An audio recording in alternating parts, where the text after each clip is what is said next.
processo começou lá no CONDEFAT no ano de 2010. Ele foi ingressado a pedido de Ivan Seixas, que é ex-preso político e militante até hoje da causa dos direitos humanos.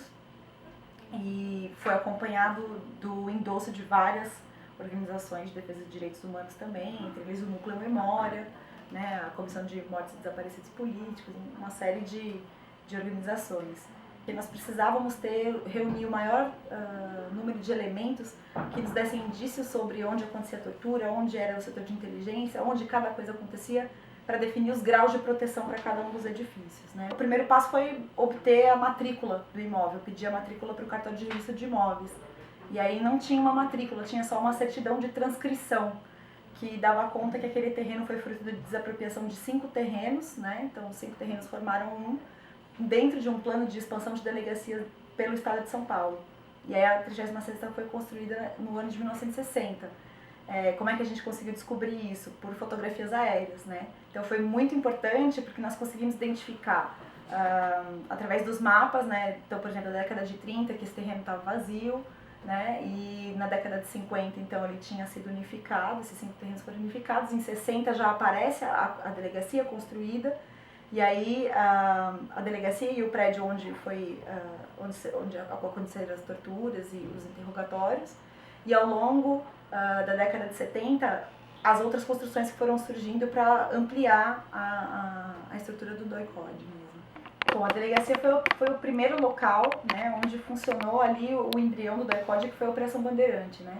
Então, como a operação era algo que estava clandestino, não estava na estrutura da Polícia Civil, era uma organização quase como um esquadrão da morte, né?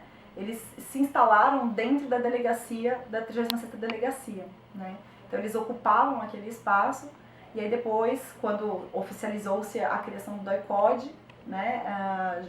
Teve o primeiro comandante e depois, logo depois entra o USTRA, né? Então quando o USTRA entra, de acordo com os relatos que ele apresenta no livro dele, no Rompendo do Silêncio, ele fala que a estrutura era bastante precária, eles trabalhavam em barracões de madeira, e então ele empreende, aí ele me explica como, uma ampliação das estruturas do DOI-CODE. Então houve uma determinação da Secretaria de Segurança Pública de que não podia se manter mais presos dentro da delegacia, que eles tinham que ser transferidos para centros de detenção provisória, né?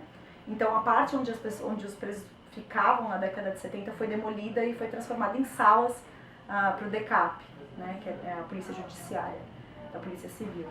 E ali foi construído um pequeno jardim de inverno, então o que restou foi somente uma configuração mesmo daquele espaço que relembra muito de leve o cárcere, né, a cela onde eles ficaram detidos. Inclusive uma das salas que hoje, na época era uma cela solitária, foi inclusive onde o estudante Alexandre Vilene acabou falecendo depois das torturas. Ela é uma sala que fica fechada, como se fosse um depósito, né? Então tem uma característica ainda de isolamento. Quando as pessoas eram tiradas de dentro das viaturas, elas eram levadas para esse prédio de interrogatórios, elas tinham que subir uma escada. Então é um portão que tem uma grade, né? E quando você abre essa grade tem uma escada com 2 lances, né, de granito.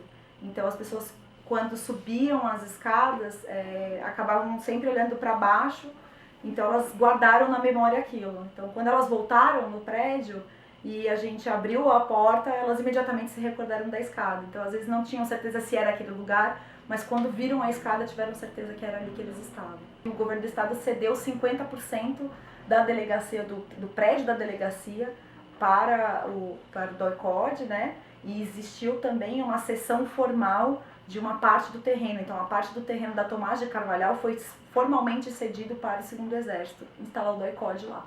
Ele sempre foi do governo do estado de São Paulo, né? Ele teve uma cessão temporária só para o Exército até o ano de 1991. E aí em 91 o Exército assinou um termo de devolução desse terreno.